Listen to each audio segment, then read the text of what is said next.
ይህ እንዳይሆን ብዙ ሞክሬያለሁ ግን ሆነ ይላል ቴዎድሮስ ተክለአረጋይ። የነጻነት ወርቅነህ ቤተሰቦች ቃለ መጠይቅ መደረጉን ያለፈው ሳምንት ነው የሰማሁት። የነጻነት ወርቅነህ ቤተሰብ በአካል አንዳቸውንም ባላውቃቸውም አጋጣሚ ሆኖ ሰሞኑን በሰጡት ቃለ መጠይቅ ላይ ያነሱት ብዙ የቅሬታ ሀሳብ እንዳላቸው አውቅ ነበር።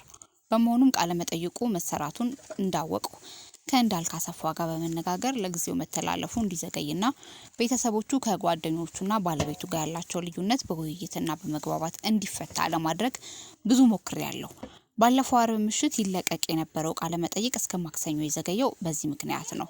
እንዳልክን ስለ ትብብሩ አመሰግነዋለሁ። እንዳልክን በማግባባት ይህ ቃለ መጠይቅ እንዲቀር ቢደረግ ኖሮ ብላችሁ የምታስቡ ትኖራላችሁ። ጉዳዩ በመግባባት ካልተፈታ እንዳልክ ጋር ቢቀር የባሰ ሞራል ቢሶች ዩቲዩበሮች ጋር ሄደው ነገሩ የባሰ ይቡካካል እንጂ አይቀርም። እንደዚህ ጋር ደግሞ ሀሳባቸውን የመግለጽ ህገ መንግስታዊ መብታቸው የተጠበቀ ነው። በዚህ ሽምግልና ውስጥ ብዙ ታዋቂ ሰዎች ገብተውበት እንዳልክን የነጻነት ቤተሰቦችን ጓደኞችን አውርተዋል። ብዙ ብቻ ባጭሩ ቸልተኝነትና የጉዳዩ ክብደት ገና ከዚህም በላይ እንደሚከበር አለመገንዘብ አጋጥሟል። በሁለቱም በኩል ጉዳዩ እዚህ ሳይደርስ በእርቅ መጨረስ በሚፈልገው ልክ ትኩረት አልተሰጠውም። እንዳልኩ ጉዳዩ በእርቅ እንዲፈታ ፍላጎት አሳይቷል። በነገራችን ላይ የነጻነት ወርቅነህ ጉዳይ እንዳልክ እንደ ዩቲዩበር በመረጃ የደረሰው ሳይሆን በቅርበት የሚያውቀውና ሲከታተለው የነበረው ነው። እንዳልክ ነጻነት ከመጠጥ ርቆ ጤንነቱን እንዲጠብቅ ከሚለፋው ቡድን ውስጥ ነበረበት። ለዚህም ነው በነጻነት ህልፈት እለት ያለ ልማዱ በኮሚቴ ልናድነው ሲገባ በኮሚቴ ቀበር ነው የሚል መረር ያለ ጽሁፍ በፌስቡክ ገጹ የለጠፈው። ከባለቤቱ ከቤተሰቦቹ ጋር የነበረው ግንኙነት ሁሉ ያውቃል። ወዲህ ደግሞ መዘንጋት የሌለባቸው እንዳልክ ዩቲዩበር ነው። በዚህ መጠን የሚያነጋግር ጉዳይ መውጣት የማይቀር ከሆነ እሱ ጋር እንዲቀር ይፈልጋል። የጥቅም ጉዳይም አለው። የነጻነት ቤተሰቦች የተናገሩት ሁሉ የተሳሳተና ሆን ተብሎ አንድን አካል ወይም የሚስትን ወይም ጓደኞችን ስም ለማጥፋት የተደረገ ነው ብሎ ለክርክር የመጣ ማንም የለም። ባይነገር ዝም ቢባል ነው ብዙ አስተያየት በደፈናው ሆዲፍቸው ብሎ ማለፍ እንደ ምርጫ ነው። ቤተሰቦቹ ግን እሱን አልመረጡም። እንግዲህ የተሰማቸውን እነሱ ያውቃሉ። መቼም ማናቸውም ብንሆን ለነጻነት ከወንድም እህቶቹ በላይ አናዝንላትም። በመሞቱም ከነሱ በላይ አልተጎዳንም። እነሱ ናቸው ነጻነታቸውን የተነጠቁት። ነጻነት ለወንድሞቹ ለእህቱ ወንድማቸው እንጂ ታዋቂው ዝነኛው የጥበብ ሰው አይደለም። ፍቅር ይህን ሁሉ አያውቅም። ግንኙነቱ ከሰውነት ጋር ነው። ቤተሰቦቹ የወንድማችን ሀቅ ይውጣ ብለው ነው የወጡት። እናንተ የነጻነት ነፍስ ትረፍ እንደምትሉት ቤተሰቦቹም የተሸፈነው ይገለጥና የወንድማችን ነፍስ ትረፍ ነው ያሉት። ቤተሰቦቹን ለምን ዝም በሉ እንደምንላቸው ልናፍናቸው እንደምንፈልግ አይገባኝም።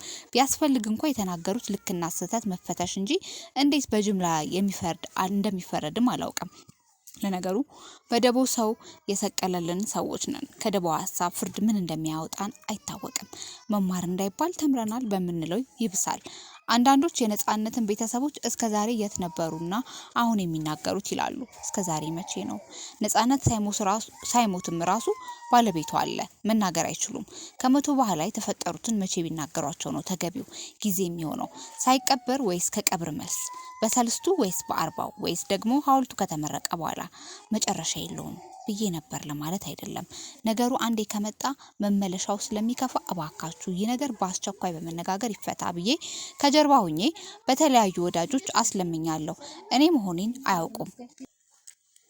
አንዴ ከወጣ መመለሻው ስለሚከፋ እባካችሁ ይህ ነገር በአስቸኳይ በመነጋገር ይፈታ ብዬ ከጀርባ ሆኜ በተለያዩ ወዳጆች አስለምኛለሁ። እኔ መሆኔን ይወቁም አይወቁ ጉዳዩን ጓደኞቹም ቤተሰቦቹም ያውቃሉ። አስናቀ የሚስትየው ወኪል በመሆኑ ካልነገራት ልክ አይደለም፣ ግን ይነግራታል ብዬ አምናለሁ። ስለዚህ ሁሉም ያውቃል። ለምን ፈጥኖ ለውይይት መቀመጥ ተወያይተው እስኪወስኑ የተቀረጸው እንዳይተላለፍ ማድረግ እንዳልተቻለ አላውቅም። ዋካቹ ችላ ይባል ሁሉ ብያለሁ። እኔ ብቻ ሳልሆን ጉዳይ ውስጥ የገቡት ወይም ስማቸውን መግለጽ የማልችላቸው ታዋቂ ሰዎች ብዙ ደክመዋል። መጨረሻ የሆነውን አላውቅም። በነገራችን ላይ ከቀናት በፊት ከታች ሊንኩ ላይ ያለውን ጽፌ የለጠፍኩት ይህ አሁን የተፈጠረውን ባሰብኩ ጊዜ ነው። በወቅቱ ሁሉን ዘርዝሮ ለመጻፍ አይቻልም። ባይጻፍና ዝም ቢባል ደግሞ የተሰማኝን ልጽፍበት ካልሆነ ፌስቡክ ላይ ምንም አላደርግም። ለወደፊቱም ቢሆን ማለት ነው። ብዙዎቻችሁ በወቅቱ በዚህ ጽሁፍ አስተያየት መስጫ ላይ የጻፋችሁት ስድብና ዘለፋ እንደሚመጣ፣ ሙገሳ እንደማይመጣ ጠንቅቄ አውቃለሁ። በጣም አድርጎ የሚያስጨንቀኝ ጽሁፉ የእውነት ችግር ካለበት ነው። እንደ ብዙዎች እያወቅኩም እየተሰማኝም በምን አገባኝ ዝም ማለት አልቻልኩም ማለት ነው። እንደሱ በሆን ነው የሚያሳስበኝ። ቴዎድሮስ ተክለአረጋይ አክሎም ከዚህ በፊት እንዲህ ብሎ ጽፎ ነበር። ብቻውን ነበር። ለነገሩ ብዙዎቻችን እንደዚህ ሆነን፣ ነጻነት ወርቅነህ ግን የበለጠ ብቸኛ ነበር። ትዳር፣ ልጆች፣ ወንድሞች፣ እህት፣ ጓደኞች፣ አለቆች፣ ባልደረቦች፣ አድናቂዎች ወዘቶች ነበሩት፣ ግን አብረውት አልነበሩም። በብዙ ሰው መሃል ሆኖ ብቻውን ነበር። ዙሪያውን በሰዎች ተከቦ ብቻውን የቆመ እየሳቀና እያሳቀ ጸጥ ያለ በጫጫታ በኳኳታ መሃል ተቀምጦ ጸጥታውን ሲያዳምጥ የኖረ ሞቶ አይደለም። ብቸኝነቱ ያሳዝናል። ነጻነት ብቻውን ነበር። ብቻውን ነው የሚታሰበው ያህል አብሮት ሰው አልነበረም። የለም። ይህ ያሳዝናል። ብቻውን እንደመጣ ብቻውን ሄደ።